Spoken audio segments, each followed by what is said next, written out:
السلام عليكم، يا رب تكونوا بخير. النهارده هنعمل كفتة الرز. اللي ما يعرفهاش، هي احد اشهر الاكلات المصرية.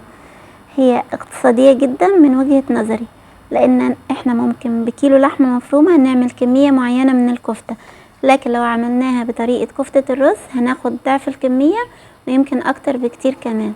هتشوفوا ازاي ما تفكش معاكي وتفضل محتفظة على قوامها من وقت ما تحطيها في الزيت لحد ما تحطيها في الصلصة وتقدميها كمان.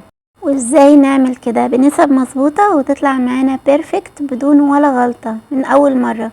لو عجبكم الفيديو ده اعملوا لي لايك، واللي ما يعرفنيش انا صفاء مرتضى ودي قناتي.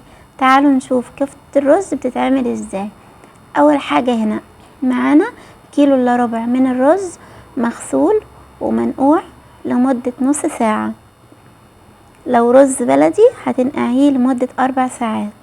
هنجيب فوطة ونحط عليها الرز بتاعنا ونسيبه ينشف لحد ما يبقى طري شوية، يعني مش اللي هو ناشف خالص ولا طري خالص، احنا عايزينه فيه شوية رطوبة. تمام. هتطحنيه بقى في مطحنة البن، او لو حابة تطحنيه في المطحنة اللي هي بتاعة التوابل، او لو حابة تطحنيه في الكبة براحتك. اهم حاجة يبقى معانا زي الدقيق بتاع الرز. لو انتي هتودي اللحمة بتاعتك عند الجزار يفرمها كلها مع بعض، المكونات كلها مع بعض، مش شرط ان انتي تعمليه زي دقيق الرز. اما لو هتعمليها في الكبة زي ما انا بعمل كده اهو، يبقى لازم تخليه زي دقيق الرز، عشان زي الدقيق، يعني اللي ما يعرفش دقيق الرز هو القوام بتاعه زي الدقيق بالظبط، عشان المكونات كلها تندمج مع بعضها كويس. معانا هنا حزمة من الكزبرة والشبت، حزمة شبت، وكام عود كده من النعناع بيدوا تحفة للكفتة. الاول كنت بعملها من غير النعناع، بس من ساعة ما جربتها بالنعناع بطلت ان انا اعملها من غير نعناع. معانا هنا كيلو لحمة من وش الفخدة وتكون بدون دهون، ومعانا كمان 6 فصوص توم. انا عندي هنا التوم مهروس، فحطيت حوالي 6 فصوص من التوم. وهنحط هنا كمان الخضرة بتاعتنا اللي هي شبت وكزبرة ونعناع. هنحط هنا دقيق الرز، ومعانا هنا التوابل بتاعتنا. هنا في نص معلقة من القرفة، نص جنزبيل، نص كزبرة، ونص البهارات الكفتة، ومعلقة من الملح، ومكعب من المرق، ونص معلقة بكربونات الصودا. حطيت المكونات بتاعتي هنا في حاجة واسعة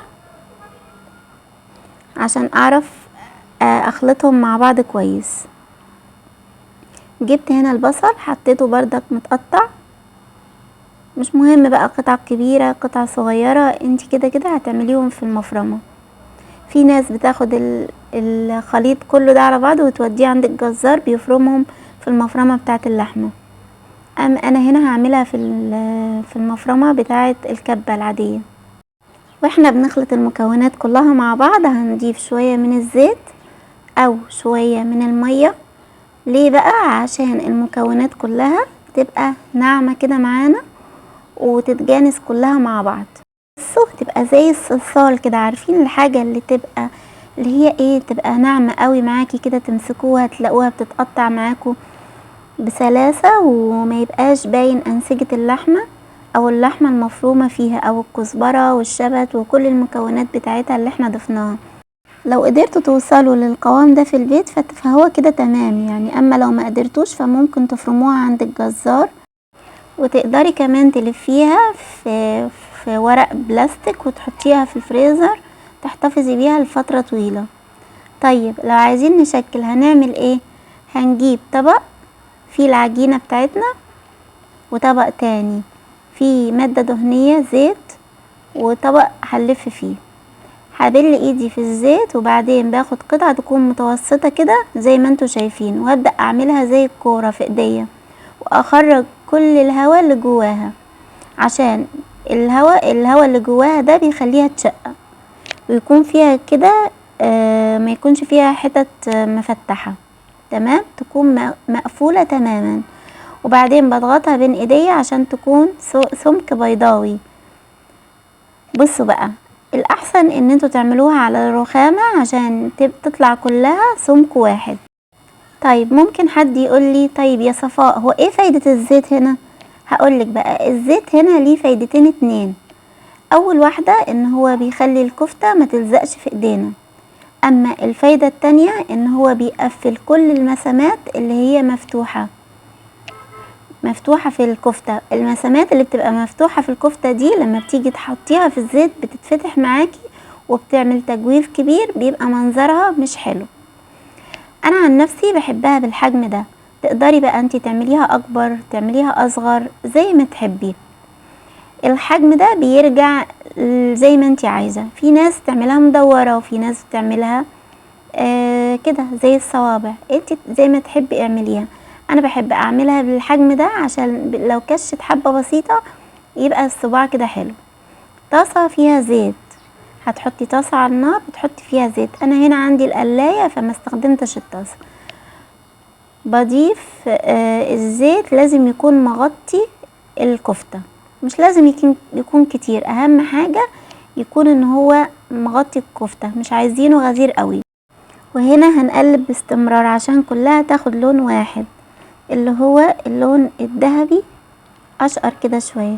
ما تسيبوهاش تبقى غامقة قوي عشان اما تحطوها مع الصلصة صوص الطماطم ما تبقاش منظرها غامق كده وشكلها مش حلو.